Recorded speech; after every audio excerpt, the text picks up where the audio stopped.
Reactor, roll off. Hi, nice to meet you. How are you doing today? Good, very good. So, did you happen to go into the Magician's Boot Camp with actors? I visited. Oh, you visited. I would go for the fun parts, and then for all the hard parts where they had to learn stuff, I'd be like out of there. Did you learn any tricks? I learned how to card toss and card Okay. throw because it seemed like the fun thing to do. I did not get very good So, at it. nothing complex? No, I mean Dave Franco and Woody got really good at it, Yeah, and I they were like heard. they would like throw back and forth like a baseball. Oh, wow. So. Yeah, I would not be able to do that. What's your favorite trick in the movie?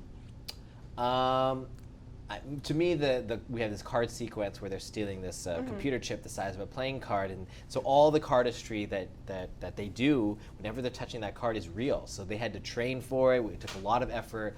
Our camera had to work hard to get it in the right way. Oh, wow. So it was a big team effort and took a lot of time, and even as simple as it seems, was very, very intricate. So I'm just excited that we pulled it off, and I love the audience reaction when they watch it. You can hear a gasp from the audience. That's really cool. Did you use any other magic movies as inspiration for this?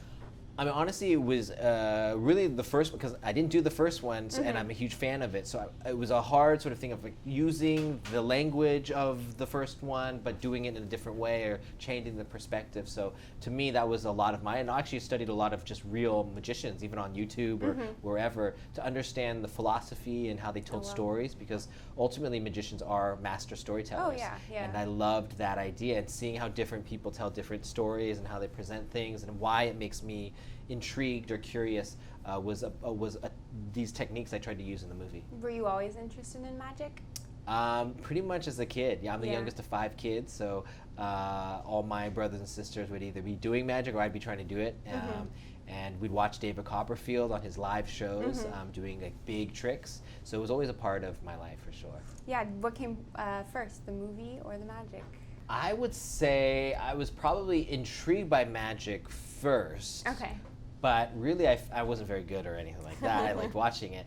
But they're very connected. You know, magic and movies and cinema are basically integrated in a lot of ways. Came from magic. So, so I think when I picked up a camera for the first time when I was like 9 years old, I knew right then. I was like, this gives me a voice. Yeah. And magic never gave me a voice. It just made me look like a failure. So to have them two converge now is great. Yeah.